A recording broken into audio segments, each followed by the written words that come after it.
네, 여러분 수업 시작해 보도록 하겠습니다. 오늘 사람이 좀 적은 것 같은 느낌이네요. 잘 들리시나요? 네, 잘 들립니다. 네.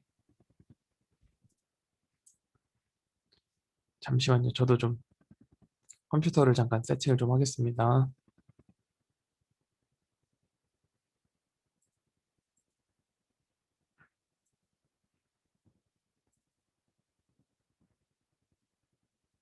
아, 됐다.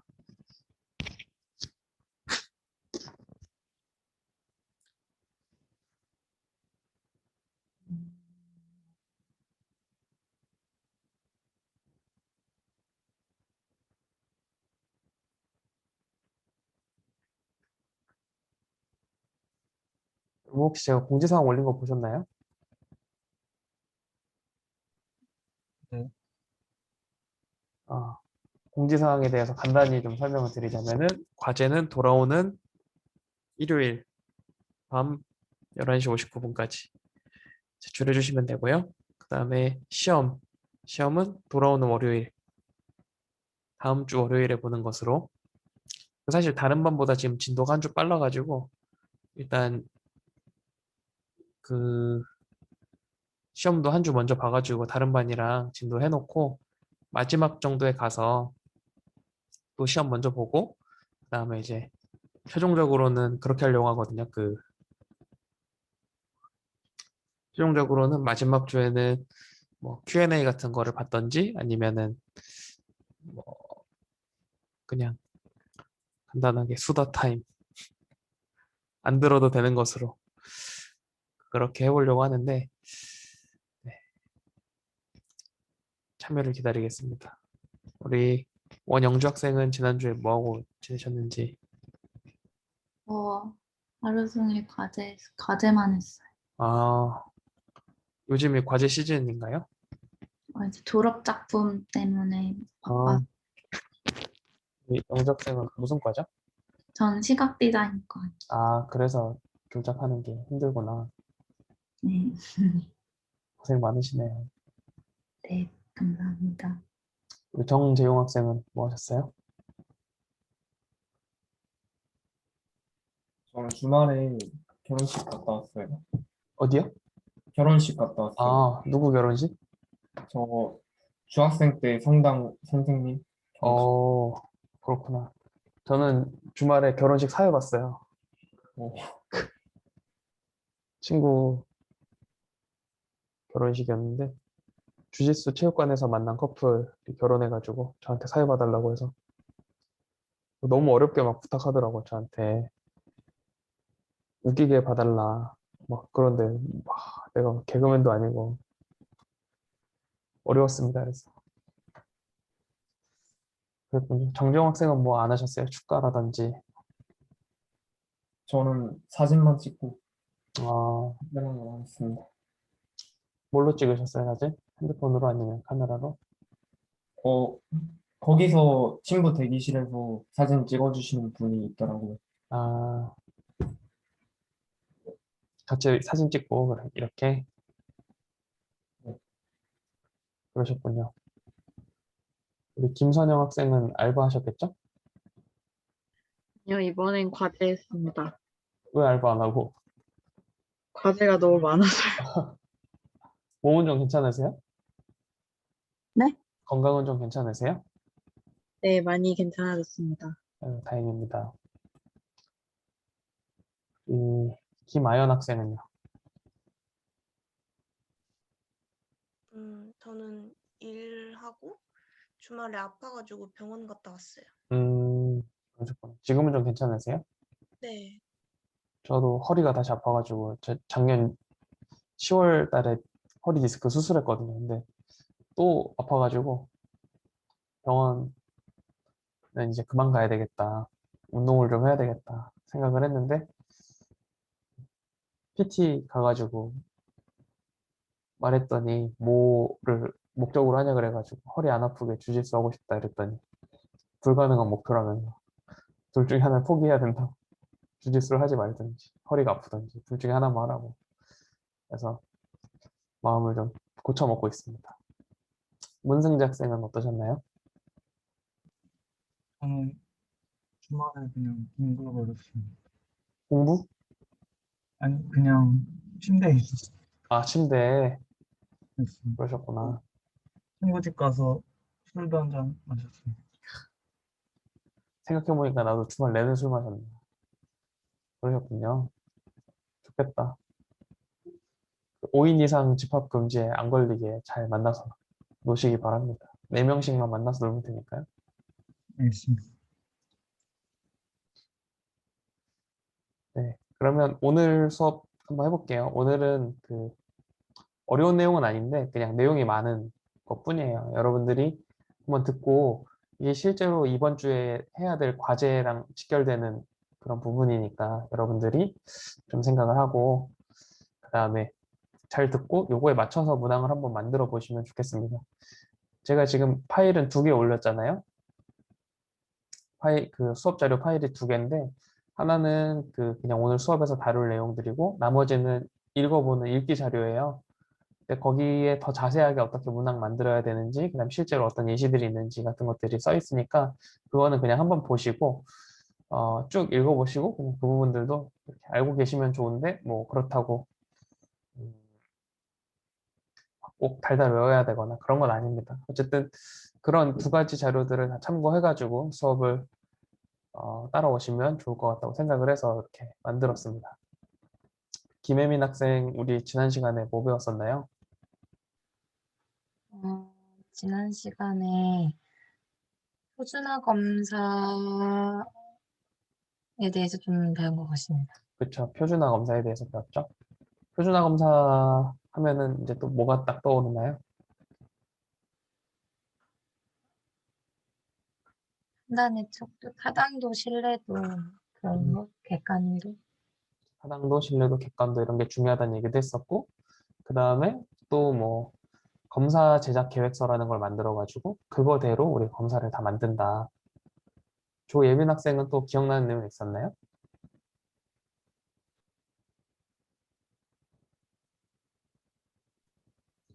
그래서 막 수능하고 수시하고 이런 얘기를 했던 게 기억. 아, 그쵸, 그쵸. 우리 그런 얘기도 했었죠. 그 수시생 비하 발언 이런 거에 대해서 또 이야기를 했었던 것 같습니다. 우리 김선호 학생은 지난 시간에 배웠던 내용 중에 또 기억나는 게 있나요?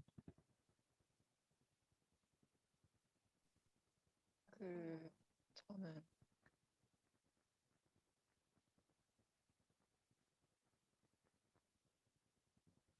약간 모집단 이런 거 얘기했던 게 생각이 납니다. 그쵸, 그쵸. 우리가 모집단하고 표본 네. 이걸 해가지고 먼저 표본을 가지고 검사를 한번 돌려본 다음에 검사에서 차별 기능 문항이 있거나 아니면은 신뢰도가 너무 낮은 문항이 생기거나 이러면은 그런 문항들을 지우고 그 검사를 만든다고 했었죠. 그래서 최종적으로는 어쨌든 모집단을 대표하는 좋은 문항을 만들어서 검사하는 것을 목표로 한다. 이렇게 이제 이야기를 했었습니다.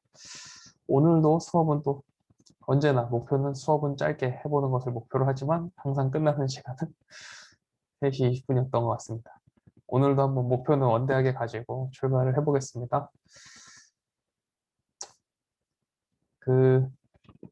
우리가 문항을 만들잖아요. 그러면 어떤 절차에 의해서 문항을 만들까요? 정재용 학생? 네. 이번에 과제 하잖아요. 네네. 과제할 때 문제 어떻게 낼 생각이세요? 음, 그냥 OX 단답형 서술형 이렇게 공지해 주신 대로 내는데, 어, 시험 문제 적절하게, 뭐라 하지? 제일 그 타당성 높게, 음, 타당성의 기준은 뭔가요? 뭐 어떤 문제가 타당한 문제인가요? 음, 수업 시간에 강조했던 내용을 특히 그 부분을 제대로 이해했는가를 약간 변별할 수 있는 있는 문항이 좋은 문항인 것 같아요. 그렇구나. 수업 시간에 제가 딴소리 많이 했는데 뭐가 중요한지 알 수 있을까요?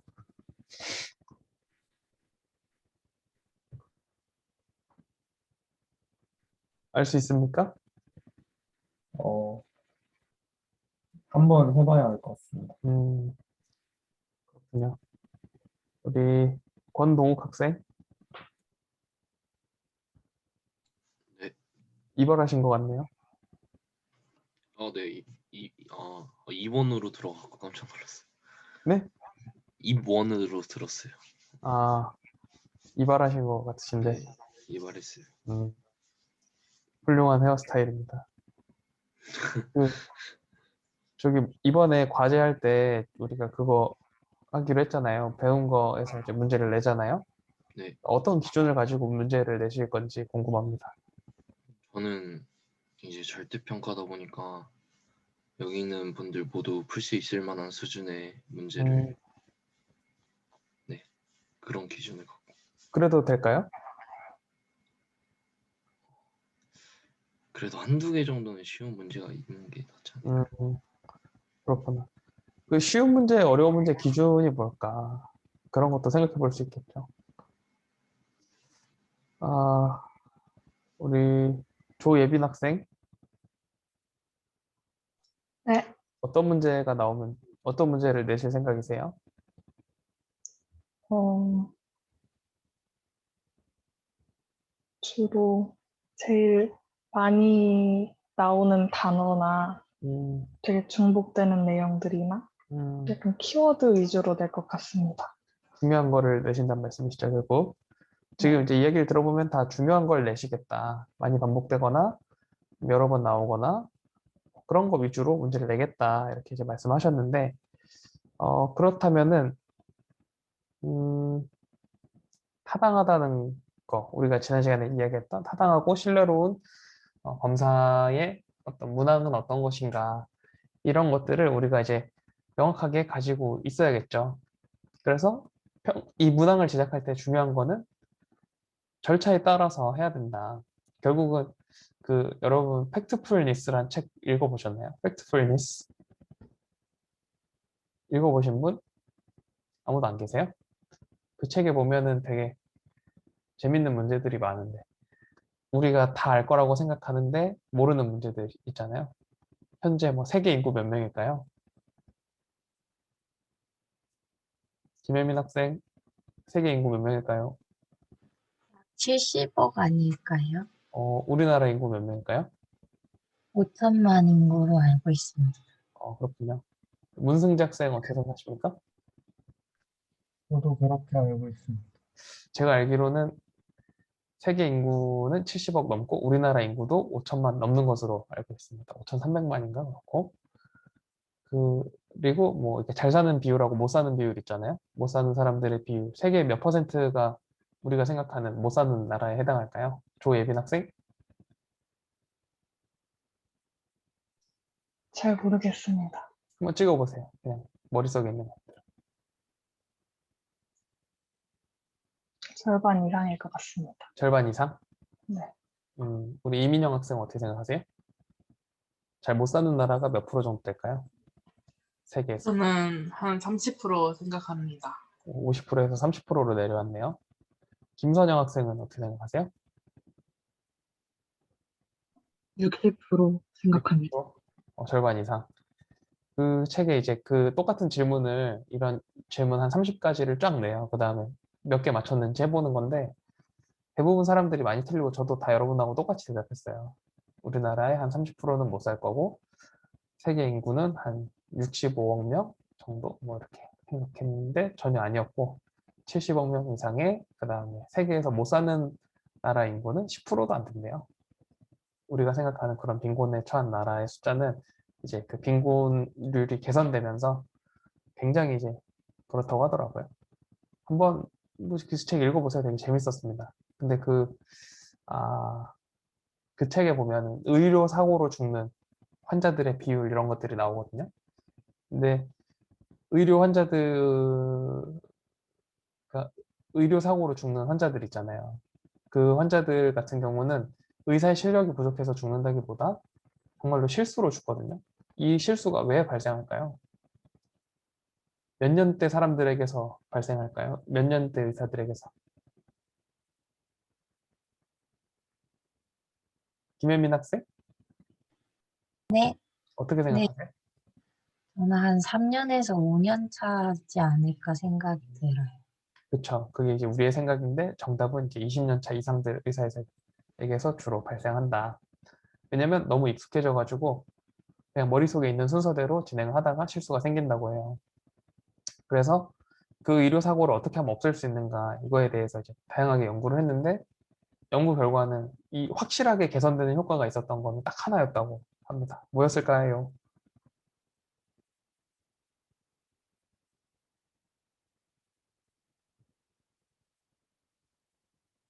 바로 체크리스트를 만드는 거였다고 합니다. 이거 했는가? 예.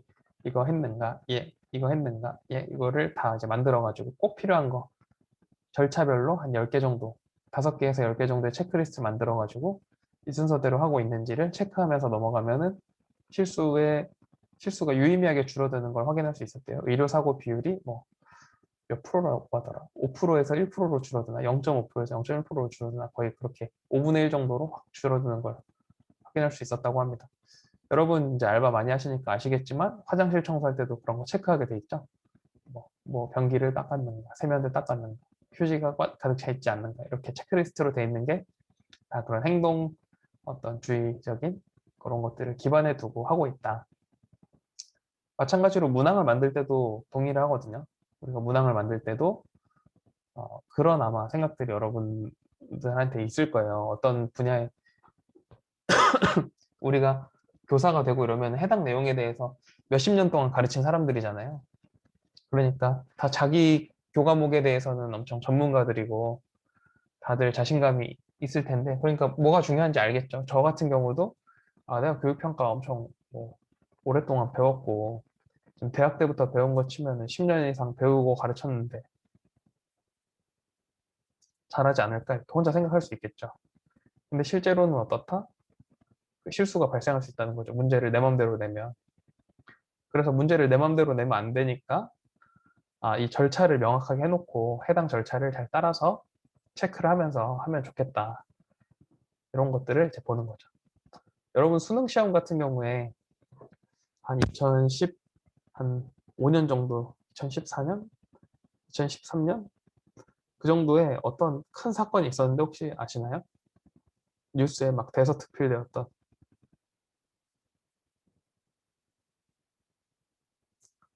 수능에서 일어날 수 있는 큰 문제가 무엇입니까? 문제 유출인가요? 와, 문제 유출되면은 나라가 국가의 기강이 흔들릴 수도 있을 정도의 큰일이죠. 뭐 물론 또 제가 안 좋아하는 조민 같은 사람들 원하겠습니다. 그런 그런 사람들도 있고 그 왜 숙명여고 쌍둥이 이런 게 막 사회적으로 이슈가 되잖아요. 내신 문제 빼돌렸는데도 그 정도인데 수능 시험지 빼돌렸으면 국가 전복될 위기에 처하는 거죠. 어떤 일이 있었을까요? 수능 때, 네, 영작생. 대리시험. 대리시험. 대리시험을 보다 발견된 케이스도 있었나? 왜, 못 잡을 확률이 높지 않을까요? 막, 쌍둥이 이러면 못 잡을 확률이 높으니까. 쌍둥이는 그렇다 치더라도. 또, 여러분 수능 시험 보면 어떤 뉴스가 많이 나오던가요? 문제의 타당성이요. 문제의 타당성이? 난이도나 문제의 내용이 수능에서 다뤄야 하는 게 맞는가 하는. 보통은 어려워서 나오나요? 쉬워서 나오나요? 어려워서요. 그쵸. 영어 문제 같은 거 주고서 이거 풀어봐라. 한 다음에 답을 쓰는 문제인데, 막 정답률 17% 나오고 막 그런 문제들 막 이슈가 되잖아요. 그런 것도 있고, 언어 영역에서도 뭐 무슨 이공계 관련된 지문이 나왔는데 너무 어려워가지고 막 난리 난 적이 있었죠. 이거 풀어봐라 막 하니까 이공계 애들이 우리는 맨날 이런 거 풀고 있다 그러면서 싸웠던 적이 있었죠. 근데 어쨌든 그런 케이스들, 그러니까 난이도와 신뢰도의 문제도 무조건 있었고, 한번 이 수능을 어디서 내는지 혹시 아세요? 그렇죠. 한국교육과정평가원에서 내는데, 평가 원장님이 이제 나라에서 지위로 치면은 교육부 차관급이거든요. 근데 그 차관을 사퇴하셨어. 어떤 사건 때문에. 왜 사퇴하셨을까요?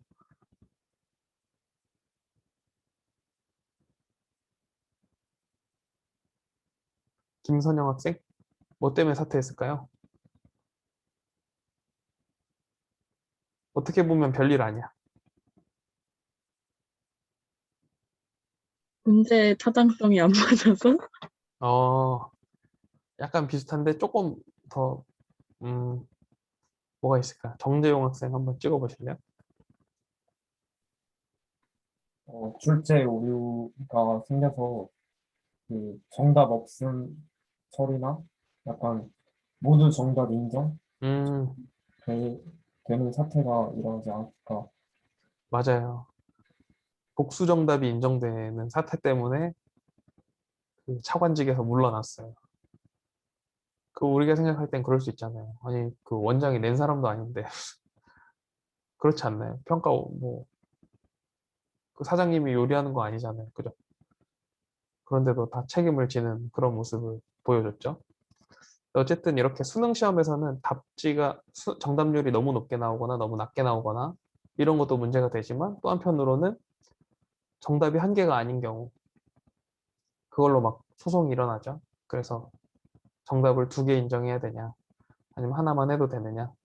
그러면 2개로 인정되는 경우에 4개를 전부 인정을 해줄 5개를 전부 인정해 줄 것이냐 아니면 부분적으로 인정해 줄 것이냐. 그러면 원래 정답으로 발표된 걸로 맞췄던 사람들의 경우에는 어떻게 했어요? 원래 정답 맞췄던 사람들 경우에서는 열받는 거죠. 자기네 상대적으로 성적이 떨어지니까. 반면에 원래 틀렸던 사람들 입장에서는 불공평하다. 이거 지금 여지껏 쟤네가 잘한 게 아니라 문제를 잘못 냈기 때문에 우리가 그동안 이렇게 수고를 해야 되지 않았냐. 또 이런 문제가 생기겠죠. 그래서 이 대규모의 고부담 시험을 우리가 영어로는 하이 스테이크 이밸류에이션이라고 하거든요. 이 스테이크가 위험 부담 뭐 이런 뜻인데 이렇게 뭐 수능 시험이나 공무원 시험 이런 거 같은 경우에 이 시험 하나만 보고 사람들이 막 몇 년 동안 달려오잖아요.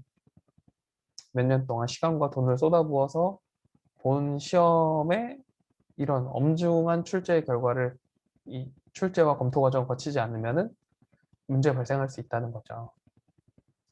그래서 실제로 수능 낼 때 막 그런 식으로 한다고 하더라고요. 어디 리조트에다가 사람들 다 가둬놓고 일단 극비리에 그 리조트를 하나 섭외해가지고 거기다가 사람들을 모아놔요.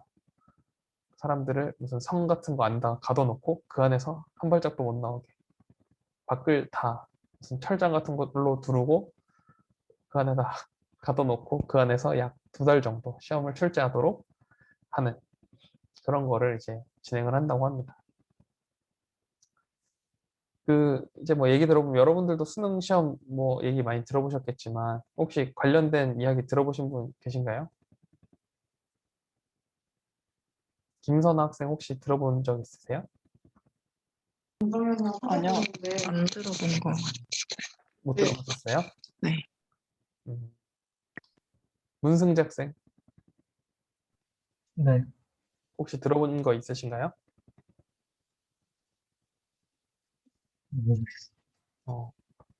정재용 학생 없으세요? 뭐 어떻게 낸다더라. 저는 고등학생 때인가 선생님들이 그 출제원분들은 약간 사나이랑 단절시킨 분, 약간 방에 가둬두고 책만 읽게 시킨다고 약간 이런 식으로 들었던 것 같습니다. 오, 그런 또 거짓말을 또 하셨구나. 방, 방 안에 가둬두고 책만 읽게 하면은 인권위에다가 고소를 해가지고 난리가 나겠죠.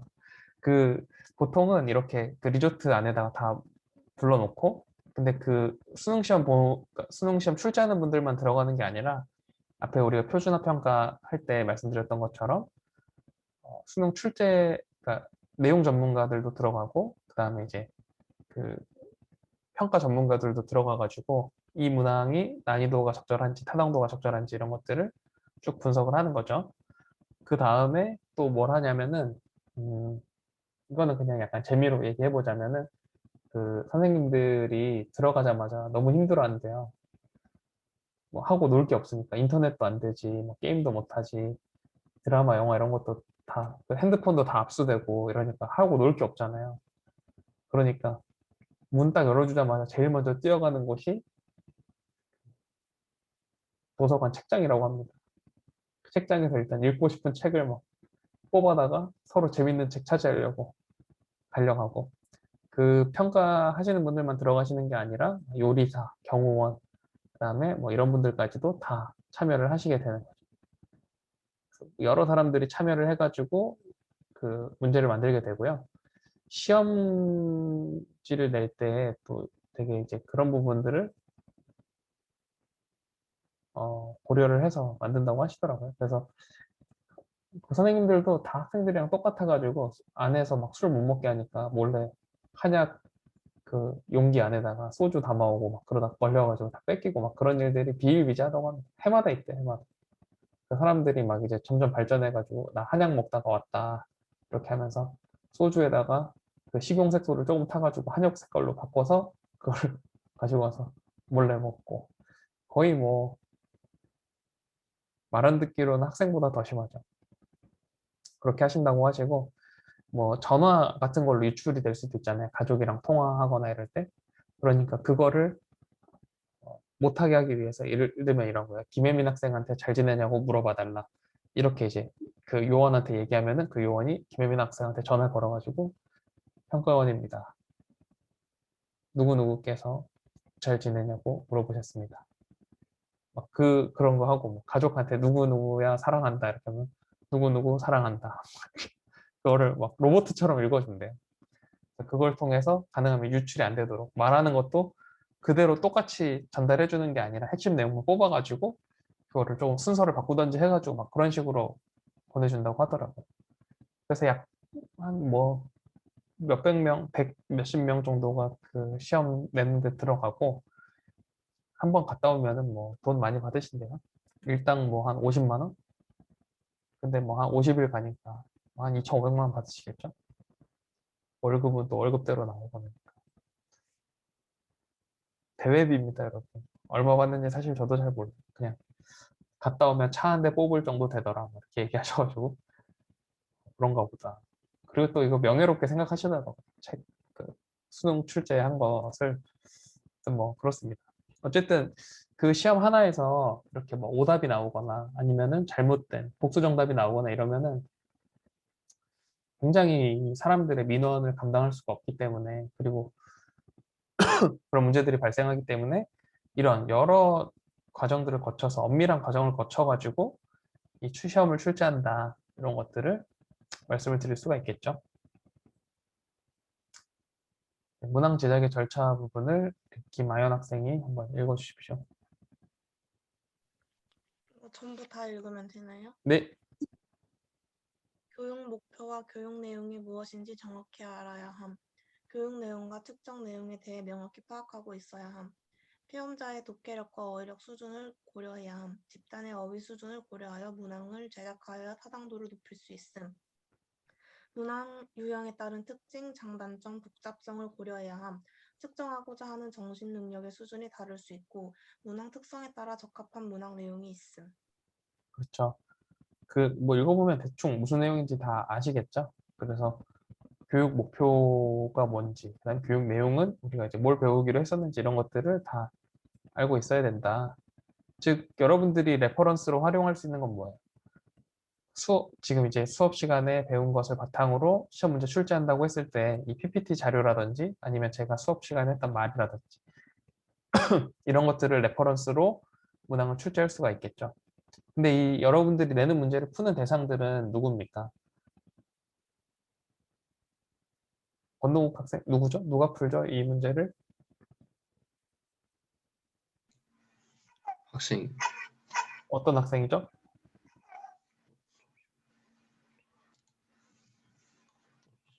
잘 못 들었어요. 아니, 어떤 학생들이 그 문제를 푸나요? 우리가 지금 과제로 내는 저희 이거 듣고 계신 분들. 그렇죠. 이 교육평가 수업을 들은 호서대 학생들. 근데 여기서 알아야 될 문항의 내용들을 이런 거를 이제 문제를 내는데 막 너무 어려운 어휘를 쓰거나 아니면 너무 쉬운 어휘를 쓰거나 이러면은 평가자의 수준에 안 맞잖아요. 뭐 예를 들어서 뭐가 있을까요? 교육의 목적은 무엇인가 이렇게 질문해야지. 교육을 통해서 이루고자 하는 여러분의 꿈은 무엇일까요? 이렇게 질문하면은 그건 이제 또 수준에 안 맞잖아요. 그리고 우리가 원하는 내용들을 정확히 담고 있지 못하기 때문에 그런 부분들을 좀 고려해야 된다. 특히 이제 중고등학생들 같은 경우, 초중고 학생들 같은 경우에 한자어가 쓰이거나 아니면 영어가 쓰이거나 뭐 사자성어 이런 것들이 들어가면은 급격히 이해 못하는 경우가 생겨요. 여러분들도 그런 일 많지 않으세요? 권토중래했다, 권토중래한 누구, 막 이렇게 썼어. 그러면은 이게 뭐 문학적으로 멋있는 표현일지 몰라도 뭐 잘 못 알아들을 수도 있겠죠. 그게 꼭 이 시험에 필요한 내용인가 아닌가 그런 것들을 검증해야겠죠. 만약에 이게 뭐 국어 시간이고 그런 것들을 배워서 쓰는 게 교육의 목적에 들어있다면 나와도 되겠지만 그게 아니라 지금 이제 교육평가 문제를 내는데 그런 이제 쓸데없이 복잡하고 어려운 단어들을 쓰게 되면은 원래 취지를 해칠 수가 있다는 말씀이죠. 그래서 중고등학교 시험을 만들 때 중요한 것 중에 하나가 이거예요. 그래서 먼저 시험지를 만들고 중고등학교 선생님들한테 한번 보여줘요. 그러면 애들이 이 단어 모를 것 같은데요. 애들이 이거 알 것 같은데요. 이렇게 하잖아요. 여러분 혹시 최근에 그 다큐멘터리 보셨나요? 그 단어 뜻을 모르는 거. 중학생들이. 그거 보셨죠? 이슈가 된. 여러분들은 거기 나온 단어들 다 아셨나요? 대부분 다 우리가 알 만한 단어인데 어떻게 갑자기 그 학년 때에서만 그렇게 모를 수가 있는지 저도 좀 의아했는데 어쨌든 그렇게 어휘 수준을 충분히 고려를 해가지고 만들어야 된다. 그래서 이 중고등학생들이 이해하지 못할 만한 단어들을 쓰면은 그거는 이제 어휘력 테스트가 되는 거지 이게 되는 게 아니죠. 그래서 그런 부분들을 고려해야 된다. 그래서 뭐 단순 암기 능력을 테스트하는 거의 경우에는 뭐 사건과 연도를 매칭하는 형태로 뭐 예를 들어서 병인양요하고 신비양요하고 어느 게 먼저 일어났느냐 이런 거 질문했을 때 그런 거 진짜 단순 암기력 테스트잖아요. 그럼 이제 뭐 어느 게 몇 년도고 어느 게 몇 년도고 이렇게 매칭하는 식으로 문제를 낼 수도 있고 근데 이제 뭐 예를 들어서 대학에서 기말고사를 보는데 이런 문제만 나오면은 사실 그건 종합적인 사고력을 묻는 문제라기보다는 그냥 달달 외워서 쓰는 문제에 불과하잖아요. 그래서 그렇게 하면 안 된다 이런 게 있고 뭐 그런 거죠. 그래서 이제 뭐 대학에 들어올 때 아니면 뭐 변호사가 되는 시험이다라고 했을 때 단순히 뭐 법전을 달달 외워서 쓰는 그런 문제로 이걸 풀 수는 없겠죠. 그렇게 할 수가 없고 그 논리적으로 사고하는 능력 이런 것들을 충분히 검증할 수 있는 시험 문제를 적절히 출제를 해야 된다 하는 것들 말씀을 드릴 수가 있습니다. 이 부분을 우리 김선 학생이 한번 읽어주시겠어요? 평가 목적의 결정부터 읽으면 되나요? 그냥 다. 예. 평가 목적의 결정. 평가 목적과 기능에 따른 평가 내용의 결정. 성취 기준 및 성취 수준의 확인. 측정 내용 및 측정 행동의 명세화. 검사 도구 제작 계획의 구체화. 문항 내용, 문항 유형, 문항 수 등 결정. 이원 분류표 작성. 문항의 제작, 문항 초안 제작, 문항 검토 및 수정. 최종 검사 도구의 확정, 최종 문항 확정 및 검사지 구성, 최종 이원 분류표 및 문항 카드 작성. 네. 여러분 혹시 제 마우스 보이시나요? 이렇게 가리키면 안 보이시죠? 안 보이시죠? 제가 그러면 네, 안 보입니다. 이걸 활용해서 하겠습니다. 그럼 보세요, 여러분. 여기 평가 목적의 결정. 이 여기가 어떻게 되는 거냐면 순서가 여기서 이렇게 내려오는 거예요. 그렇죠? 요 순서대로 하는 거다. 이렇게 말씀을 드릴 수가 있고 이 약간 반응이 좋네요. 평가 목적의 결정은 그 먼저 이 평가를 왜 하는지에 대한 목적을 딱 정해야 된다는 거죠. 그렇죠? 이거를 왜 하는 거고 이거를 어떻게 할 거고 그래서 결국은 이 시험을 통해서 누구를 선발하려고 하는 거고 아니면 누구를 떨어뜨리려고 하는 거고 그리고 우리가 배운 것 중에서 핵심 역량은 뭐고 그런 것들을 충분히 미리 사전에 여기서 이제 다루고 있어야 된다는 거죠. 그래서 여기서 이제 그거를 다 했으면 그 다음에는 이 성취 기준을 정하는 거예요. 이거는 아까 말씀드렸던 것처럼 우리가 이 시험을 왜 보는지를 다 결정을 했으니까 그러면 만약에 뭐 운전면허 시험이다라고 했을 때 운전을 충분히 할 수 있는지 운전을 충분히 할 수 있는 수준이라는 건 어떤 수준인지를 명세화를 하는 거죠. 여기서 이렇게 충분히 명세화를 해서 어떤 정도의 수준이 어떤 정도의 능력을 할 수 있는 것인지를 충분히 보여주는 형태로 이걸 만들어야 된다 하는 것들을 말씀드릴 수가 있고요. 그 다음에는 이것들을 다 정했잖아요. 우리가 여기 이쪽에 있는 것들을 다 정했기 때문에 이번에는 검사 도구를 어떻게 만들 건지 가령 뭐 구구단을 잘 알고 있는가 이런 거 보려면은 문항의 수는 좀 적어도 되겠죠. 그렇죠? 그런 것들을 우리가 고려를 해서 문제를 만들어야 된다 하는 것들을 얘기를 드립니다. 그리고 여기 보면은 이 이원 분류표라는 거, 여기 이원 분류표 있죠?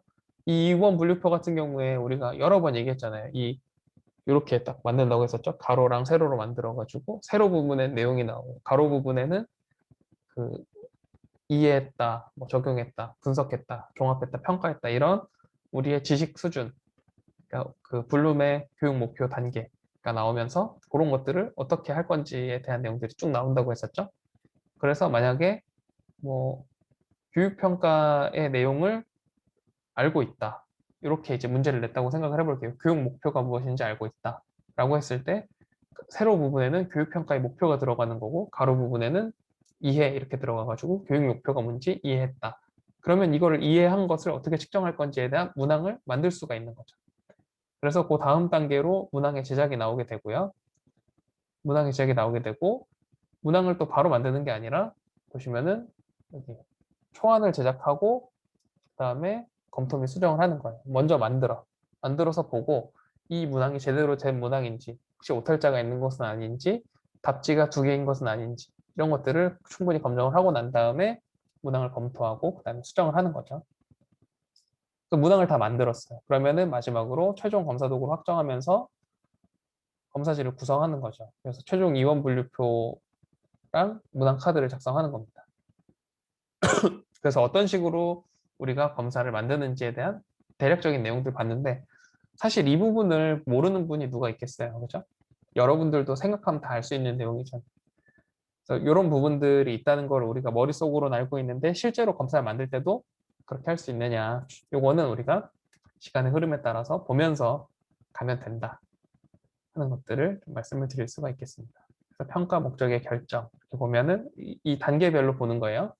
평가 목적의 결정을 보면 처음에는 이제 평가의 목적이 무엇인지에 따라서 뭘 재는지가 달라지겠죠.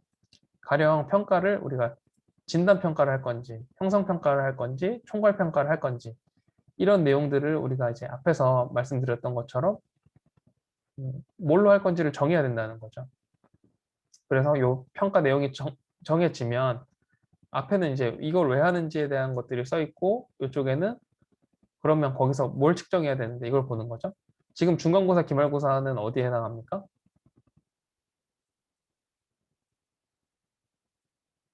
김선영 학생?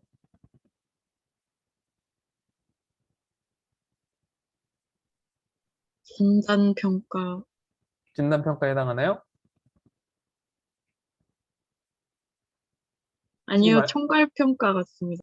총괄평가. 왜 그렇게 생각하시죠? 중간고사 전까지 배웠던 학습 성과를 분석하기 위해서. 그렇죠. 그리고 여기 보시면 이런 중요한 내용이 있죠. 그 학습 성과 판정에 필요한 자료를 수집한다. 그러니까 중간고사 성적을 가지고 우리가 여러분들에게 그 최종 성적을 부여하잖아요. 그런 부분들을 고려한다면 이게 이제 총괄평가에 해당할 수도 있고 어쩌면 형성평가에 해당할 수도 있겠죠. 그러니까 중간고사니까. 기말고사는 이 총괄평가에 해당할 수 있겠지만, 혹은 원영주 학생이 지금 작성하고 있는 그 졸업작품, 이런 것도 최종 과제에 해당하잖아요. 그런 거는 정말 총괄평가에 딱 해당할 수 있겠죠.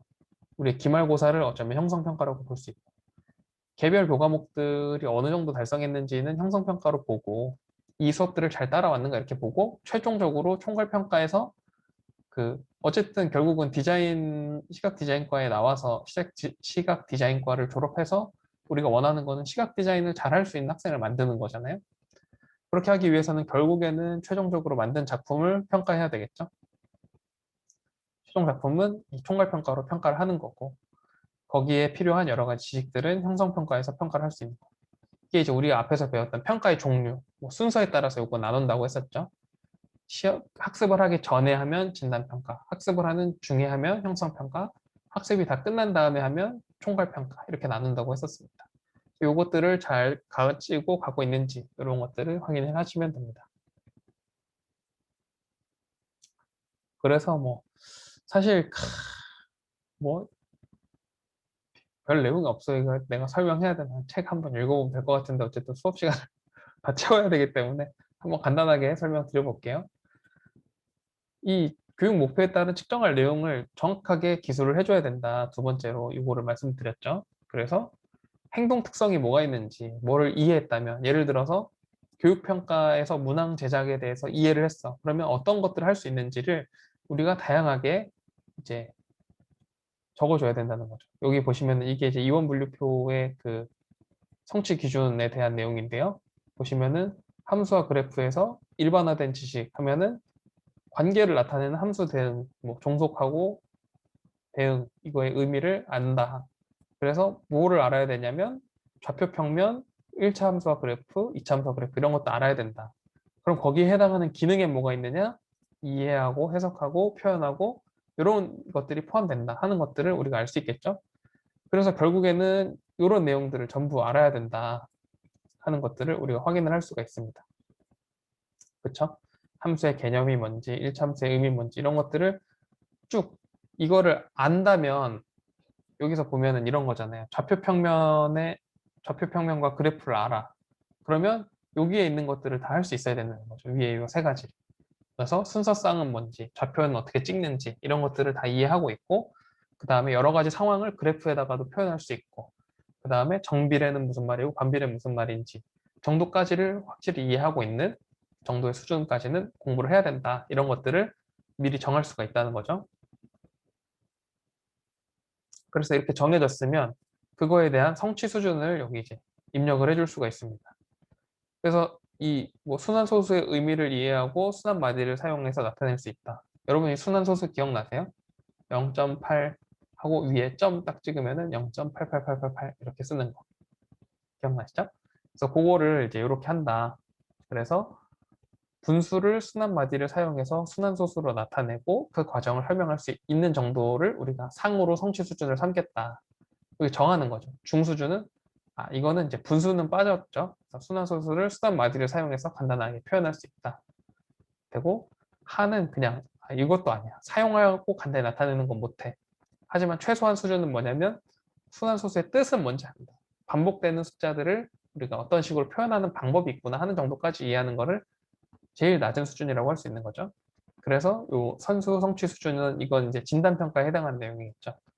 그래서 요걸 할 수 있으려면은 100분의 몇 이런 거 다 읽을 줄 알아야 된다는 거죠. 1000분의 몇 이런 거 읽을 줄 알아야 되고 소인수분해도 할 줄 알아야 되고 그렇죠? 그리고 순환소수의 뜻 말할 줄 알아야 되고 목과 그 나머지 이거를 나타낼 수 있어야 되고 등등 이런 것들 이제 선수 성취 수준은 뭐고 이런 것들을 다 표로 만들어서 알고 있어야 된다는 거죠. 자, 글자가 많이 나왔는데요. 그래서 실제로 검사 도구를 제작할 때는 어떻게 하는가 하는 부분을 우리 원영주 학생이 또 읽어주십시오. 평가의 목적과 내용을 측정하기에 적절한 문항 내용, 문항수, 문항 유형, 문항수 등을 결정. 평가 문항의 제작 계획을 종합적으로 제시, 출제 계획표 또는 이원 목적 분류표 초안을 작성. 이원 분류표, 분류표에 해당 교육 과정의 내용 및 행동 영역과 성취 기준, 문항 유형, 난이도, 배점 계획 등을 포함. 내용 영역, 해당 교육 과정의 대영역, 중영역별 내용 요소를 참고하여 평가할 내용, 즉 평가 요소를 계략적으로 제시. 행동 영역, 지식 이해 적용 또는 해당 교과의 특성에 맞게 항목을 설정하여 제시. 성취 기준, 각 평가 문항이 근거로 하고 있는 교과목별 성취 기준. 문항 유형, 평가하고자 하는 성취 기준의 특성, 평가 문항 제작의 용이성, 채점의 용이성, 선택형 문항과 서술형 문항의 비율 등을 고려하여 결정. 난이도, 문항 풀이에 요구되는 능력과 특성뿐만 아니라 문항의 유형, 문두 기술, 답지 구성 등 다양한 요소들을 적절히 고려한 난이도. 배점, 성취 기준의 중요도, 난이도, 문항이 요구하는 사고력 수준, 문항의 유형 등을 종합적으로 고려하여 결정. 서답형 문항 채점 기준표, 채점 기준표를 작성, 문항별 채점 항목, 채점 기준, 항목별 배점, 예시 답안 등을 포함. 네, 감사합니다. 보면은 뭐 대강 다 아는 내용이죠. 평가의 목적과 내용을 측정하기에 적절한 문항 내용이 들어가 있어야 되고 유형도 적절해야 되고 문항 수도 결정을 해야 된다. 제가 이건 여러 번 설명했던 내용이죠. 그리고 문항의 제작 계획을 종합적으로 어떻게 될 건지 이원 분류표 상에서 이원 분류표를 딱 그려놓고 너무 고등한 것들만 물어보진 않았는지, 단순히 지식이나 이해 부분도 나와야 되는데 그런 부분은 안 물어보고 너무 그 종합적인 것 쪽만 물어본 것은 아닌지, 이런 것들을 충분히 고려를 해봐야 된다 하는 거죠. 그 다음에 이원 분류표상에 해당 내용들이 전부 들어가 있는지, 꼭 필요한 내용들이 전부 들어가 있고 수준도 전부 들어가 있는지, 이런 것들을 확인을 해야 되고, 그거에 맞는 유형, 난이도, 배점 이런 것들이 다 들어가 있는지. 가령 여러분들이 이제 문제를 냈는데, OX 문제를 냈는데 그 엄청 쉬운 OX 문제에는 막 10점 이렇게 배점을 해놓고 서술형 문항에는 똑같이 10점 이렇게 배점을 해놓는다면, 그러면 이제 불공평하고 이상한 시험이 되는 거죠. 제가 들었던 얘기 중에 되게 웃긴 얘기가 있었는데, 그 고대 생물학과 다니는 누나가 해준 얘기였거든요. 자기네 어떤 교수님이, 새로 오신 교수님이 시험을 봤는데 100문제를 봤대요. 100문제 시험을 봤는데 뭐 맞으면 2점, 안 쓰면 0점, 틀리면 마이너스 3점 이렇게 해가지고 채점을 했는데 그 반 평균이 마이너스 66점이 나왔다고. 그래서 뭐 좀 웃었던 기억이 있습니다. 어쨌든 이제 그런 식으로 너무 어렵게 내면은 사실 이거는 그냥 학생들 길을 꺾으려고 하는 행동밖에 안 되는 거잖아요.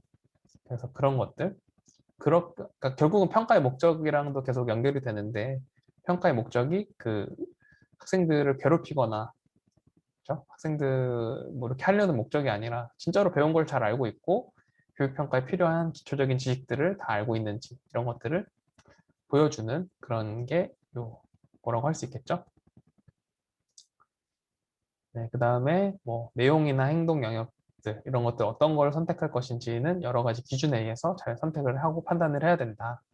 그리고 평가 유형도 그렇고 난이도도 너무 쉽거나 어려운 문제만 내지 말고 적절한 난이도 써야 된다. 이 평가에서 쓰는 말 중에 난이도라는 말이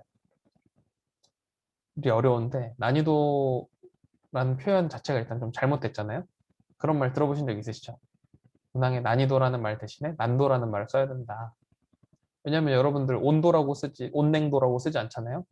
따뜻한 정도를 쓰는 거지. 그러니까 온도라는 거는 얼마나 열이 있느냐. 그래서 온도가 높으면 뜨거운 거고, 온도가 낮으면 차가운 거고, 이렇게 우리가 알잖아요. 근데 난이도라는 거는 쉽고 어려운 게 들어가 있죠. 어려울 난자랑 쉬울 이자가 동시에 들어가 있죠. 그래서 난이도가 높다는 건 쉬운 걸까 어려운 걸까, 이런 것들을 우리가 알 수가 없단 말이에요. 그리고 실제로 여러분들이 매우 헷갈릴 수 있는데, 난이도가 높다는 말은 우리가 이 교육평가에서는 어떻게 쓰냐면 n분의 r 이렇게 쓰거든요. 전체 문항수분의 맞춤 문항수를 써요. 그걸 난이도라고 해요. 즉 그럼 난이도가 높다는 건 무슨 뜻이에요? 정재용 학생? 난이도가 높다면 무슨 뜻입니까? 어렵다는. 그렇죠. 우리가 일반적으로 쓸 때는 어렵다고 쓰는데 아까 제가 말한 식에 의하면 n분의 r이라고 했으니까 전체 문항분의 맞춤 문제수가 높아지면 쉬운 거잖아요. 아, 네. 그렇죠. 그러면 난이도가 높은데 그 평가하는 사람들은 쉽다고 하고 일반 사람들은 어렵다고 하고 이 문제가 어디서 발생했느냐? 이 그 말 때문에 나온 거죠. 난도와 이도가 합쳐져 가지고 난이도 이렇게 돼서 그렇게 된 거죠. 어쨌든 그런 것들을 좀 고려해서 만들어야 되고 뭐 배점도 종합해서 해야 되고 등등 이런 것들은 여러분들이 고려를 하셔서 만들면 되고요. 이 부분을 문승재 학생이 한번 읽어주십시오. 실제 학교 현장에서의 지필평가 제작 절차, 평가 계획 수립, 교과별 국가 협의회 개최, 평가 계획 협의, 교육과정 분석, 교과 학년 단원별 학습 목표 진술, 특강 내용 및 특정 행동의 명세화, 성취 기준 분석, 이원 목적 분류표 작성, 출제 영역, 선택, 협상 문항수, 배점 등 설정, 문항의 제작, 평가 목표에 부합하는 문제 장면 결정, 문항 체계, 발문 등을 구상, 문항 초안 작성, 문항 제작 지침 및 유의점 고려, 채점 기준 및 모범 답안 작성, 채점 기준표와 모범 답안 작성, 학생들의 반응을 고려, 예상 반응, 답안 작성 유의사항, 시간 등, 문항 검토 및 수정, 시험자 입장에서 최종 문항 검토, 동일 학년별 교과별 검토, 문항 검토 리스트 활용, 최종 문항 확정 및 편집, 문항 편집 지침 준수, 난이도 배열 고려, 최종 검사지 확정 및 이원 목적 분류표 작성. 이게 이제 뭐냐면은 실제로 우리가 앞에서는 전반적인 문항 제작 절차였는데 이거는 이제 학교에서 어떻게 문항을 만드는가에 대한 내용이죠. 그래서 이걸 써보면 여기 보시면은 교과별 협의회를 개최한다. 그러니까 국어 수업을 했어요. 그러면 우리 반에서 가르쳤는데 저 반에서 안 가르쳐 줄 수 있잖아요. 그래서 그런 것들을 고려해서 만들어야 되기 때문에 교과 협의회라는 걸 한다는 거죠. 그래서 우리가 이런 문제를 내도 괜찮은가 하는 부분들을 충분히 가르치고 서로 선생님들끼리 협의를 하는 거죠. 그 다음에 어떤 식으로 평가를 하겠다 이것들을 쭉 보는 거고 전체적으로 내용들은 다 비슷하죠. 쭉 보시다가 이 학생들의 반응을 고려해서 모범 답안을 만들어야 된다 하는 것도 하나가 나오고요. 그리고 피험자 문항에서 입장을 검토한다. 이거는 이제 앞에서 다뤘던 내용이죠. 실제로 자기 수준에 맞는 문항들이 나왔는가, 용어랑 그런 것들을 충분히 이해할 수 있게끔 써놨는가 그런 것들 보는 거고 그때 이제 문항 검토 리스트라는 걸 활용해가지고 어떤 문항들은 피해야 되는지 예를 들어서 답에서 두 개를 말하거나 이러면 안 되거든요. 뭐뭐시고 뭐뭐시다 아니면 뭐 이중 부정의 형태로 문항이 써져 있다던가 그런 것들이 없는지를 보는 거예요. 뭐 나는 못생기지 않지 않았다 이러면은 그 못생겼다는 소리잖아요. 이런 이중 부정을 쓰면 안 된다는 거예요. 그러니까 그 용어를 쓸 때 간명하게 그러니까 학생들을 함정에 빠지게 만드는 게 목적이 아니라 아는지 모르는지를 체크하는 게 목적이거든요. 그렇기 때문에 그런 부분을 고려해서 문항을 만들어야 한다는 거죠. 실제로 근데 학교에서 그렇게까지 하는 경우는 잘 없는데 가끔 이상한 선생님들이 학생들을 놀리기 위해서 제가 아직도 그 문제가 생각이 나는데 중학교 때 봤던 수학 시험이에요. 피타고라스의 정리가 나와요. 가로가 12cm고 세로가 5cm야. 그러면 이 대각선의 제곱은 얼마인가? 이렇게 나왔어요. 근데 당연히 이게 12, 5 딱 있으니까 어떻게 생각하겠어요? 당연히 13cm구나 생각을 하고 답에 13을 썼는데 알고 보니 제곱을 고르는 거였어. 169가 답이었어. 얼마나 제가 억울했겠습니까? 몰라서 틀린 게 아니라 선생님의 낚시에 당해서. 그런 게 이제 아직도 기억이 날 만큼 그죠? 그거는 실제로 뭐 물론 제가 실수해서 틀린 거긴 하지만 이 피타고라스 정리를 제대로 이해하고 요거를 이제 잴 수 있는가 하는 문제를 사실 냈던 건데 그런 식의 함정 문제를 내는 것은 옳지 않다라는 것을 이제 제가 대학에 와서 배우면서 알게 된 것이죠. 그리고 여러분들 수능 시험 보다 보면은 그렇게 돼 있잖아요. 수학 같은 경우에 수리 영역 같은 경우에 어떻게 돼 있어요? 앞에 2점짜리 문제로 시작하죠. 2점, 2점, 2점, 3점, 2점, 3점 이렇게 시작하잖아요. 근데 만약에 거기에 4점, 4점, 4점, 4점 이렇게 시작하면 어떨까요? 학생들이 심리적으로 부담감을 갑자기 확 느끼면서 해당 문제를 아예 못 풀 수가 있게 된다는 거예요. 그러니까 아예 잘하는 애들은 문제가 없어. 4점짜리 문제도 풀 수 있으니까. 근데 그렇지 않고 한 2점, 3점짜리 문제는 그래도 대강 다 풀 수 있는데 4점짜리 문제 어려워하는 친구들한테는 완전히 어렵게 되는 거죠. 그리고 그러니까 어쨌든 이게 예열되는 시간이 필요한데 그런 거 없이 바로 어려운 문제로 나오니까 학생들이 곤란해하는 상황이 발생하겠죠. 그래서 그런 것들 난이도를 충분히 배열해야 된다. 최종적으로는 막 그 답지의 개수 이런 것도 맞추기도 하거든요. 1번이 너무 1번에 다 몰려 있거나 2번에 몰려 있거나 이렇게 하지 않게 그런 것들도 고려를 해야 됩니다. 뭐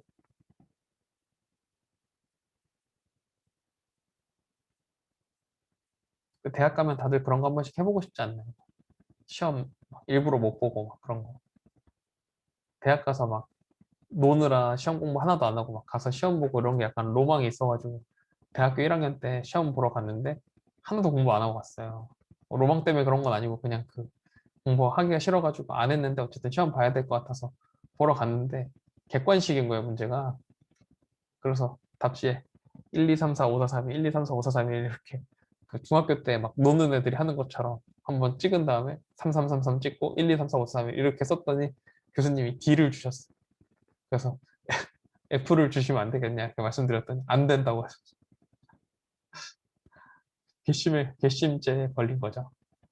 차라리 푸는 성이라도 보였으면 안 그랬을 텐데 막 이렇게 막 오르락 내리락 어쨌든 그런 것들도 고려를 해가지고 문항 만들어야 된다 이거 말씀드렸고요. 그러면 문항 아무나 만들 수 있느냐 그런 부분들을 이제 이야기해 볼 텐데 김아연 학생이 한번 읽어 주십시오. 교육 목표와 교육 내용 그리고 교육 과정에 대한 충분한 이해가 있어야 함. 교수 학습 이론과 인지 심리학에 대한 이해가 필요함. 교수 학습에서 학습자가 내용을 이해하는 전략과 문제를 해결하는 전략 등은 학습 이론이나 정보 처리 과정에서 기인하는 인지 심리학에서 의해 설명돼. 피험자 집단의 특성을 잘 알고 있어야 함. 그들이 사용하는 어휘 수준도 파악하여야 함. 문제 작성 방법을 숙지해야 함. 문항의 종류와 각기 다른 문항 유형에 따른 특징과 장단점, 문항 제작 방법 등을 이해하여야 하며 세부 절차도 숙지해야 함. 검사 이론을 숙지해야 함. 좋은 문항인지 아닌지 평가하기 위한 문항 분석 방법을 숙지하여야 함. 문항 난이도, 변별도, 추측도, 타당도, 신뢰도 등을 이해하여야 함. 고등 정신 능력을 가지고 있어야 함. 단순 암기뿐 아니라 이해, 적용, 분석, 종합, 평가 등 수준 높은 사고력을 측정해야 하기 때문 문장력이 필요. 다른 사람의 조언에 귀 기울이는 성품, 성별, 인종, 직업, 사회계층 등에 관한 편견을 가지고 있지 않아야 함. 편파적 문항을 제작하지 않기 위해서 문학 제작에 대한 경험이 있어야 함. 다 여지껏 했던 말이거든요. 그런데 이제 뭐 이런 거 있죠. 어휘 수준에서 뭐 외탁 이런 거, 희성. 원영주 학생 희성이라는 단어 뜻 아세요? 아니요. 저희 지도 교수님이 제가 대학교 4학년 때 이렇게 있는데 그 친구 이름이 뭐였더라? 희성이었는데 막 이러시길래 제가 김희성? 막 이랬더니 교수님 진짜 한심한 얼굴로 딱 쳐다보셨거든요. 희성이라는 게 이제 드문성씨, 희소하다 할 때 희자랑 성성 해가지고 뭐 막 그런 성씨 있죠. 곽씨 이런 사람들 그런 사람들을 희성이라고 하는데 몰라가지고 김희성이요? 막 했더니 교수님 한심하게 보셨던 기억이 납니다. 외탁 이런 거 뭔지 아세요? 외탁?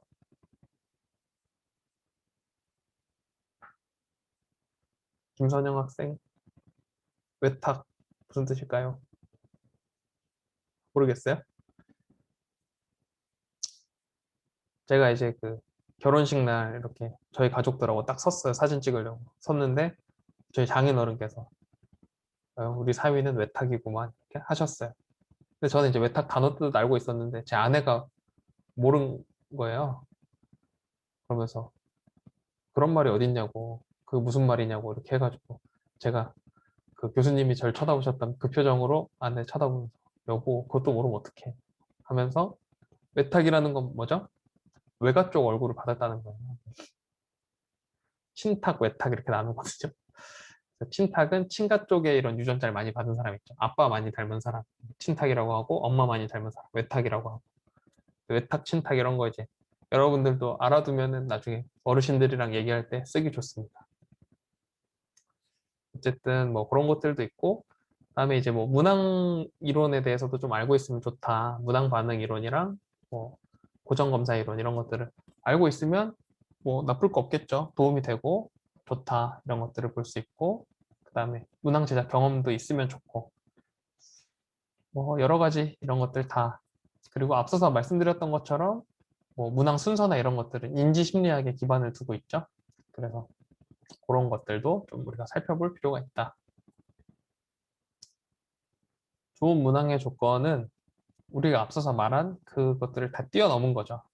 단어도 적절하고 뭐 난이도 이런 거 다 적절하고 불필요한 거 없고 뭐 두서없이 쓰지 않고 당연한 말들을 읽고 왜 이렇게 써놨는지 모르겠어요.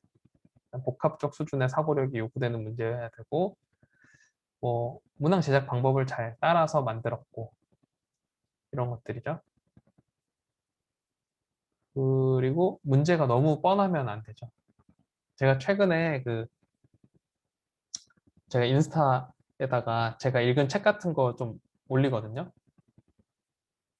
뭐 오늘의 책 뭐 해가지고 가끔 이제 읽은 책들 좀 올리는데 책 이렇게 올려놓은 거를 대학교 후배들이나 이렇게 보잖아요. 근데 이제 제 후배들이니까 나이가 걔네도 뭐 30대인데 그 대학교 후배들도 그 인스타 보니까 쭉 보다가 어느 날 이제 저한테 연락이 온 거예요. 그러면서 오빠 보니까 책 많이 읽는 것 같은데 출판사 좀 소개해줘도 되냐고 물어보더라고요.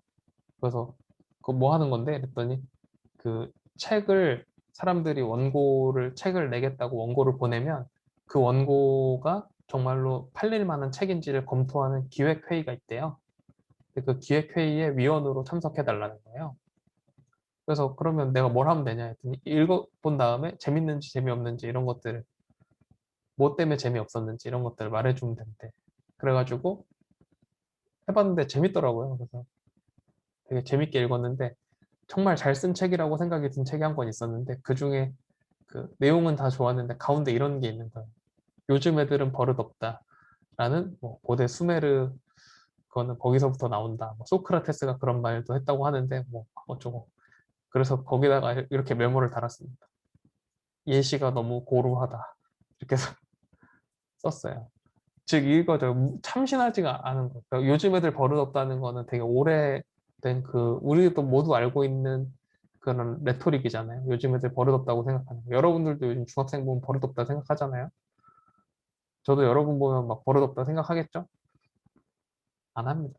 제가 버릇이 없는데 누구 버릇이 있고 말고가 뭐 제가 뭔데 뭐 여러분 평가하겠습니까? 근데 어쨌든 그런 것들을 좀 해야 되고 측정 오차를 유발하는 문항 이런 거 안 된다. 그게 이제 아까 말씀드렸던 실력을 묻는 문항이 아니라 그냥 그런 거 같은 경우에 그리고 뭐 특정 집단에게 이러면 안 되고 도덕적 문제가 없어야 된다. 이런 거. 제가 막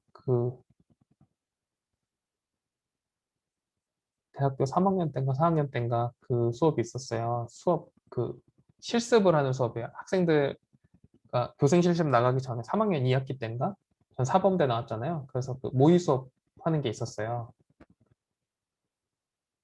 교육학 교재 연구 및 지도법인가 그 수업 시간이었는데 이제 수업을 하라고 교환이랑 이런 거 만들어가지고 내라고 해가지고 낸 다음에 이제 수업을 하는데 저한테 그 당시에 제가 약간 막 웃기는 거에 집착하고 있을 때여가지고 시험 문제를 그러니까 그 애들한테 이제 등비 수열에 대해 설명해주고 막 이런 거였는데 그 당시에 막 엄청 안티팬이 많은 가수가 있었어요. 그래서 그 가수 사진 띄워놓은 다음에 하루에 안티팬이 막 5%씩 증가할 때 올해 막 몇만 명이었는데 다음 뭐 며칠 뒤에 누적해가지고 몇 명이겠느냐 막 이런 거 했더니 이제 그 교수님께서 저한테 교육적이지 않은 자료를 가지고 학생들 교육하면 안 된다. 너무 자극적이다. 그건 진짜 요즘 말로 하면은 아프리카 BJ들이나 할 만한 발상이다. 막 이렇게 극언을 하셨습니다. 그래서 뭐 그런 얘기를 들었던 기억이 나네요. 근데 그게 벌써 뭐 10년도 더 전이니까 그렇게 생각하실 수 있죠. 근데 요즘엔 또 제가 생각이 바뀌어가지고 애들한테 너무 자극적인 내용으로만 수업을 하면 또 그게 또 안 좋은 효과가 있는 것 같다는 생각도 좀 듭니다. 그래서 뭐 특정 집단의 유불리를 해서는 안 되고 윤리적, 도덕적으로 문제가 없어야 된다. 이런 거였겠죠. 마지막으로 문항의 유형은 이 메헤렌스와 르만 이 사람들은 이제 선택형하고 서답형을 나눴고요. 선택형에는 진위형, 이 OX 문제죠. OX 문제. 선다형은 또 선다형을 두 개로 나눠요. 사지선다, 오지선다 이렇게 나누는데 아무 의미 없죠. 선다형, 그 여러 개의 선택지를 주고 그 중에 하나 고르는 문항 또는 두 개를 고르는 문항 그런 거 있고요. 연결형, 연결형 뭔지 아세요, 여러분? 그렇죠. 구몬학습 시간에 나오는 거 있죠. 구몬학습, 웅진 싱크빅 하면은 1번은 3번이랑 연결되고 2번은 4번이랑 연결되고 이렇게 긋는 거 그거를 볼 수 있고요. 그다음에 서답형은 이제 글씨로 쓰는 건데 여기에 논술형, 단답형, 괄호형, 완성형 이렇게 있다. 그래서 뭐 괄호형 뭐 이런 게 있다는 거죠. 다 이거를 근데 뭐 그론런드라는 사람은 또 요거를 똑같이 이렇게 쓰고 서답형에서만 제한된 논술형이라는 거 만들었는데 사실 이거를 다 구분할 필요는 없고요. 그냥 우리가 일반적으로 보는 문항들 그런 것들을 이제 이런 식으로 보는 거죠. 최근에는 이제 이 문항 이론에 대해서 많이 발전을 해가지고 그리고 컴퓨터가 많이 발전을 했잖아요. 기존보다. 그래서 요즘에는 그 컴퓨터 베이스드 테스트라고 해서 CBT라는 게 많이 유행을 하고 있고 특히 컴퓨터 베이스드 테스트 같은 경우에는 뭐 예를 들어서 토플 시험 같은 게 그런데 1번 문제, 2번 문제 이런 것들을 막 쉬운 문제를 냈는데도 틀리잖아요. 좀 막 중간 난이도 문제들 틀리면 아주 쉬운 문제들이 나와요. 그러면 그 문제들 막 다 맞춰도 아무 소용이 없어. 다 맞춰도 막 50점, 100점 만점, 120점 만점에 50점, 40점 그렇게 나오게 됩니다. 그러니까 그런 식의 유형들도 분석을 할 수 있다는 거죠. 그거를 뭐 우리가 뭐라고 하더라? 베이지안 무슨 아무튼 그런 게 있어요. 그래서 사람들에게 그 학생 수준에 맞게 어려운 문제를 잘 못 풀면 쉬운 문제를 줘보면서 이 학생이 진짜로 실수로 틀린 건지 아니면 몰라서 틀린 건지 이거를 계속 문제를 바꿔가면서 하는 거죠. 한 번 어려운 거 냈다, 한 번 쉬운 거 냈다. 여러분들이 그 랭게임 돌릴 때랑 비슷한다고 보시면 돼요. 배치고사 본다 하면은 연승하면은 점점 높은 사람들이랑 붙여주잖아요. 이겼다 졌다 반복하면은 그 중간에 있는 사람들이랑 붙여주잖아요. 그거랑 똑같습니다. 그렇게 생각을 하시면 된다. 혹시 여러분 질문 사항 있으십니까? 오늘 여기까지 하고. 네, 김선영 학생. 오늘 배운 것도 문제로 만들면 될까요? 그렇죠. 오늘까지가 시험입니다.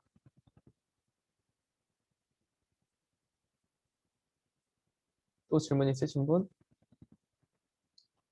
시험 시간은 1시 반부터 2시 반까지 1시간입니다. 네? 그 오픈북이라고 하셨는데 예. 태블릿 사용은 어떻게 되는지 궁금해서. 다 하셔도 되죠.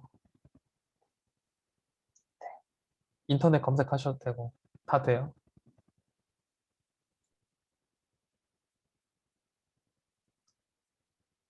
여러분들이 실제로 학교 나가가지고 책 보고 풀 거 아닌가요? 책 보고 다 참고하면서 하는 거지, 작업할 때. 네, 원영주 학생. 그 문제 출제하는 거는 그 한글로 이렇게 해서 드리면 되는. 네네. 영어로 하셔도 되고요. 아니, 한글 파일로 작성해서 주시면 됩니다. 네, 시험 시간이 너무 긴가? 30분만 할까? 아니, 최근에 그 메일이 왔더라고요. 절대평가라도 너무 좋은 학점으로 몰아주면 안 된다. 그런 메일이 와가지고 걱정이 됩니다.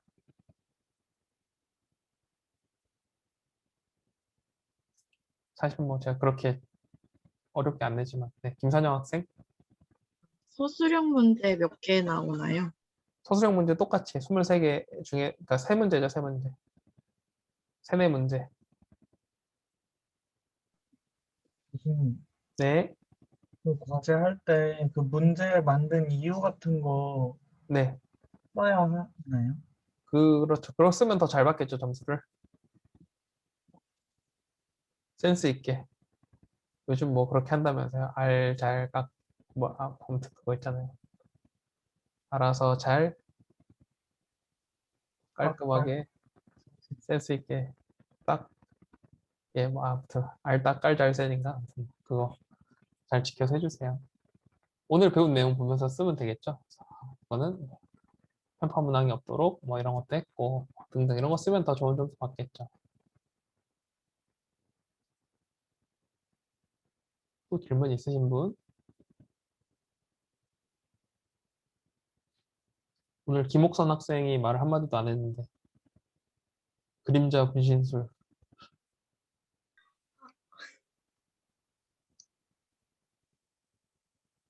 질문 없으세요? 네. 그러시군요. 또 다른 질문 있으신 분?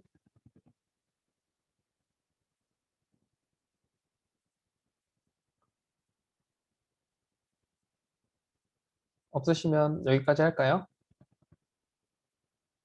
네. 네, 그럼 다음 시간에 시험 잘 보시고요, 여러분. 궁금한 거 있으면은 뭐 문자나 아니면 뭐 카톡 카톡이 제일 좋거든요. 카톡 보내시거나 아니면은 그 제가 이 LMS 상에 있는 쪽지는 잘 못 봐요. 그러니까 그 출석 관리 앱 뭐 그걸로 보내시거나 출석 관리 앱도 사실 잘 못 봅니다. 카톡 주로 업무를 카톡으로 하기 때문에 그 카톡으로 보내주시는 걸 사실 제일 선호하고요. 아니면 메일로 보내주시거나 그렇게 해주시면 좋겠습니다. 여러분 반학기 동안 고생 많으셨고요. 다음 주에 시험 잘 보고 다음 시간에 만나도록 하겠습니다. 바이바이. 감사합니다. 감사합니다. 수고하셨습니다. 감사합니다. 감사합니다.